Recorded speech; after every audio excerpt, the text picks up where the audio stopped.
আসসালামু আলাইকুম। আজ আমি নিয়ে এসেছি আপনাদের জন্য নতুন একটি রেসিপি। হালিম তো সবাই খেয়েছেন, কিন্তু বাদামের হালিম কি কেউ খেয়েছেন?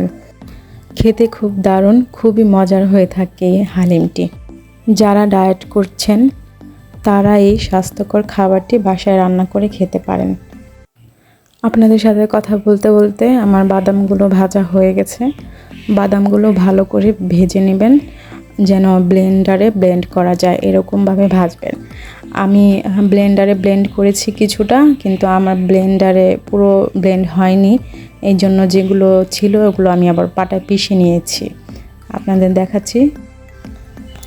আপনারা যদি ব্লেন্ডারে ব্লেন্ড না করতে চান তাহলে পাটায় বেটে নিতে পারেন, কাঁচা না ভেজে, আবার ভেজেও নিতে পারেন, আপনাদের ইচ্ছা। এখন আমি পরিমাণ মতো দিয়ে দিচ্ছি সরিষার তেল। এখন আমি দিয়ে দিব 2টি মিডিয়াম সাইজের পেঁয়াজ কুচি। এখন পেঁয়াজটা ভালো করে আমি ভেজে নেব, একটু হালকা ব্রাউন কালারের করে ভেজে নেব। তারপরে এর মধ্যে দিয়ে দিব সামান্য পরিমাণ পানি। তারপর এখানে আমি দিয়ে দিব 2-3 টুকরো দারচিনি আর 3-4টে এলাচ, 2 টেবিল চামচ আদা রসুন বাটা, হাফ চা চামচ মরিচের গুঁড়ো, আর 1 চা চামচ আমি দিয়ে দিব ধনিয়ার গুঁড়ো।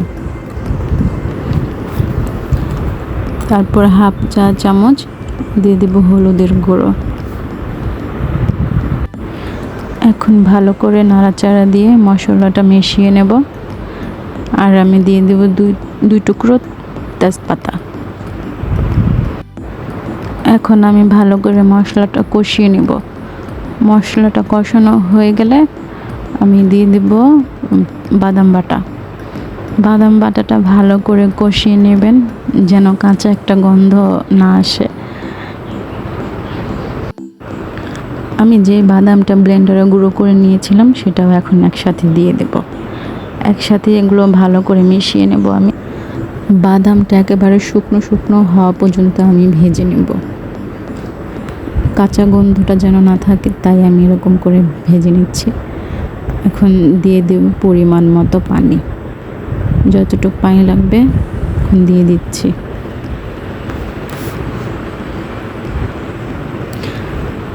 আমি এখন পরিমাণ মতো লবণ দিয়ে দিচ্ছি। এখন ঢেকে রাখবো বলক আসা পর্যন্ত। হালিমটা বলক এসে গেছে। এখন আমি এর মধ্যে দিয়ে দিব রান্না করা মাংস। আমার মাংসটা আগে থাকতে রান্না করা ছিল, সেখান থেকে আমি দিয়ে দিচ্ছি কয়েক টুকরো তেল সহ মাংস। এখন আমি আবার ভালো করে মিশিয়ে নেব, মাংসটাকে মিশিয়ে আরেকবার ঢেকে দেব, এটা বলক আসা পর্যন্ত।